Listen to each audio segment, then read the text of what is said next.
Hey guys, this is Susie here from Bent on Fitness, and I wanted to share with you kind of a movement minute, a mobility minute, but really it's a reset. So this is what I call a back reset.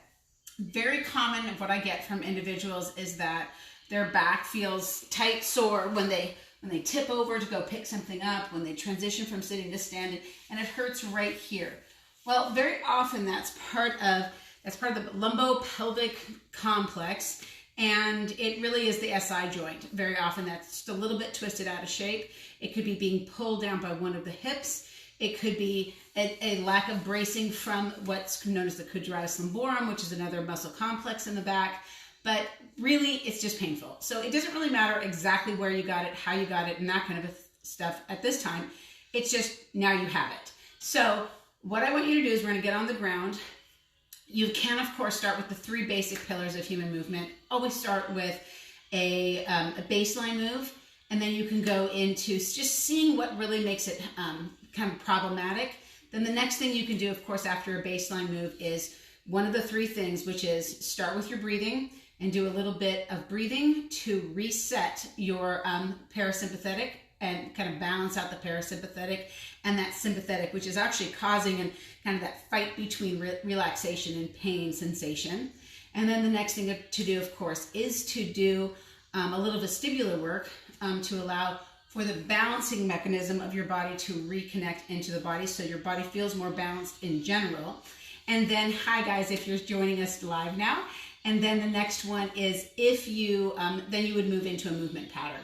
So what we're going to do here is more of a static pattern instead of a real conceptually movement pattern, but it's really to help to create some stability in that back so that you can have mobility. And that's usually the problem is there's too much instability going on. So after you've done a baseline movement, and a baseline movement is just to check your movement. So it could be just standing up or sitting down or reaching down and touching your toes. You can do a baseline movement.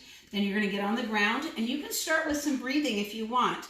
And do that, and do your breathing and do your vestibular movement. And then you're going to get into a reclined position like I'm in.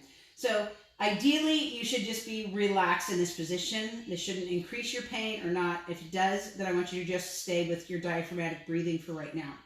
If you feel like you can move just a little bit through this, you're going to bring your right knee and then left knee up into kind of a knees just past your hip line. So you can see my knee is just in front of my hips.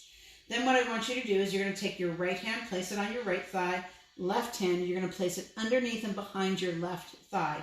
And what you're going to do is you're going to create a isometric contraction with your breath and with the pushing and pulling to see if we can put that SI joint into a better position to relax all the other areas of the back as well.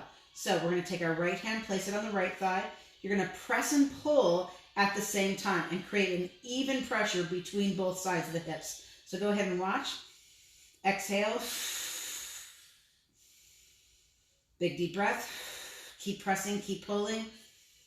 Keep pressing, keep pulling. And then release. Then we're going to switch sides. Left hand on top of your left thigh. Right hand behind the left knee. And right hand behind the right knee. And you're going to again press and pull. Notice the big deep breath. So that'll help the isometric contraction. And then release. Then if you like, you can recheck your baseline. Again, getting up and just see how that feels. If that's not any better, I want you to again lay back on the ground and try some nice diaphragmatic breathing and or doing some vestibular work, which again is just head nods, chin towards your sternum, make sure your eyes are leading, and then head turns. Again, make sure you're breathing with your eyes and head moving. So if you want to add on to that and it's feeling good, you can pick up your head. Again, right hand at the top of the right knee. Left hand starts behind the left thigh.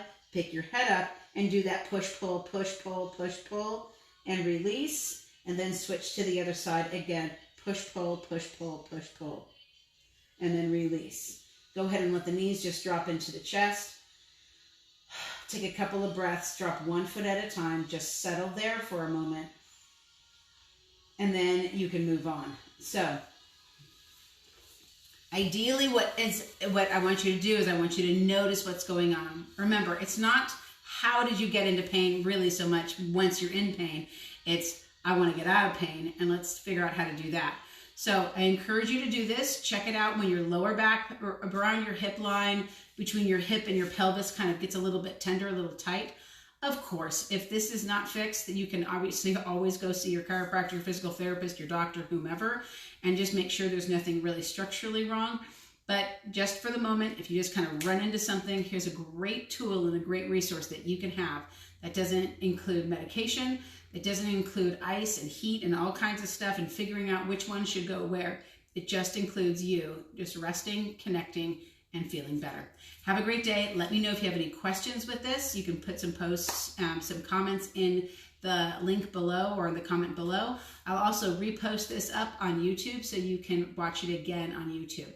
Have a great day. Susie from Bent on Fitness. I hope you're well.